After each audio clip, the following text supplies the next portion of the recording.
Former President Thabo Mbeki has urged African leaders to assert themselves globally as a force for change. Speaking at a high-level dialogue in Dar es Salaam, he said the upcoming G20 summit must reflect Africa's challenges as well as aspirations, and themed Reigniting Africa's Renaissance. The event called for unity as well as strategic engagement in order to ensure Africa's voice is heard in global decision-making.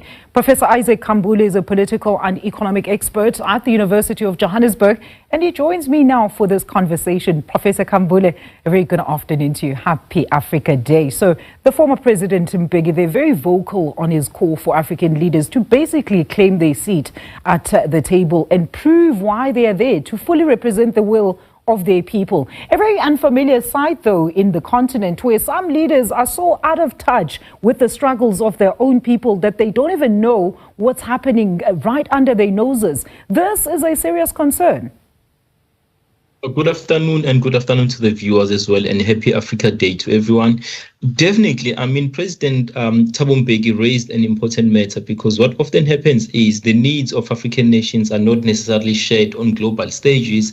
And for one, South Africa will be hosting the G20 in November, and that paves way for Africa to put some of that developmental challenges at the forefront and be able to direct the discussions that are going to happen, and as well as to plead with some of the global developed nations to say these are the core issues that Africa is facing, and we are speaking with one voice, and this is what we need in order for us to be able to go forward. But as you've rightly indicated, some of the core issues are some of the leaders are unaware of the key challenges that face their populations, and then it becomes very important then for Africa to meet before the G20 so that they can be able to come up with a common agenda that they are going to take to the G20 in order to have a stronger voice. Now, the issue, Professor, that Africa has come so far since colonialism, these are facts, yet we're still facing even harsher conditions as a people. Why is it impossible for the African people to progress and self-emancipate from the grips of inequality, having been blessed with so many resources to do so? That's definitely one of the hotly contested debates about Africa's development. Some of them are blaming it on the dependency complex that Africa tends to have with the West, and some of them are also blaming it on internal issues. But I think from where we stand, we do know that from internal perspectives, there are core issues such as corruption, issues such as the mismanagement of public funds, issues such as the political leadership being unable to reason with the citizens, and as well as core issues of the issue of many African leaders not having a clear plan on how to develop their own nations. Because then once you do not have a clear plan on how to develop your own nation, the moment you go out to negotiate with other countries, you are bound to negotiate deals that are not going to produce the kind of economic outcomes for your particular country. But from where we're standing, I think it is very important and focal for African countries to look within and understand that majority of the challenges that we are facing are bound and they are born within the African continent. Because, for example, we are not investing in quality schools, we are not investing in quality infrastructure.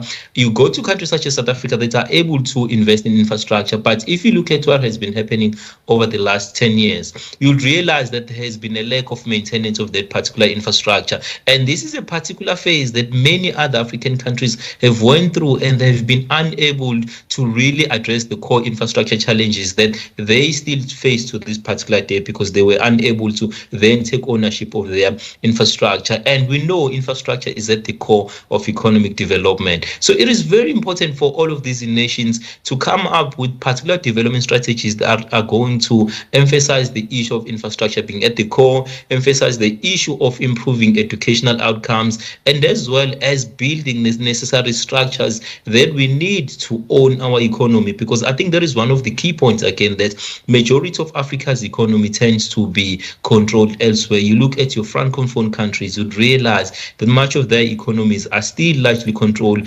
within countries such as France and many others. So it's very important to self-emancipate, but at the same time ensure that it is the local people who benefit from the rewards of such self-emancipation from an economic perspective, rather than being it an issue of the the leaders and as well as the political elites being the ones who benefit instead of the entire citizen and as well as the populace. And that, I mean, Professor, means that, of course, there are enablers there. The issue of leaders being accountable also is another serious concern, Professor. You have African leaders still in office, but residing in a different country altogether, under heavy criticism by their own people of being controlled by Western influence just so they can stay in power. Some have even gone as far as amending their own constitutions to remove term limits. Some have completely stifled out any opposition voices or parties within their countries, and some have been accused of questionable practices.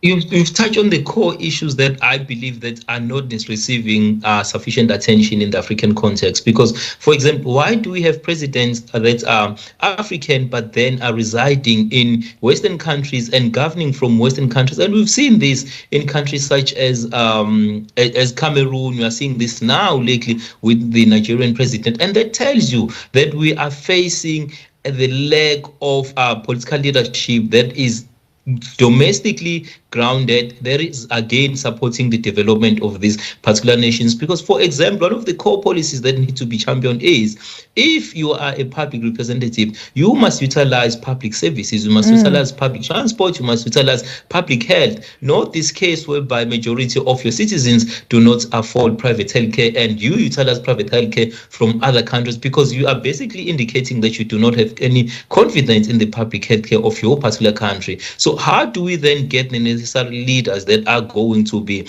born and bred and also say, I'm committed to the development of my country and I will usher this particular period by leading in the forefront and by ensuring that we build our own domestic economies, we build capacities to address any pandemics or epidemics that we face as African nations. Because without that type of leadership, Africa is unlikely to move forward. And lastly, I think one of the core points is we do not have sufficient what we call industrial leaders, because again, most of our industrial bases tend to be controlled outside. So how do we build an industrial base that is going to promote the Africa we want, and Africa whereby it is mainly financed by African leaders or African business leaders instead of always begging for foreign direct investment? For now, we need to really invest in our own economy so that they are not controlled elsewhere, and African countries will be able to then control the pace at which their economies grow.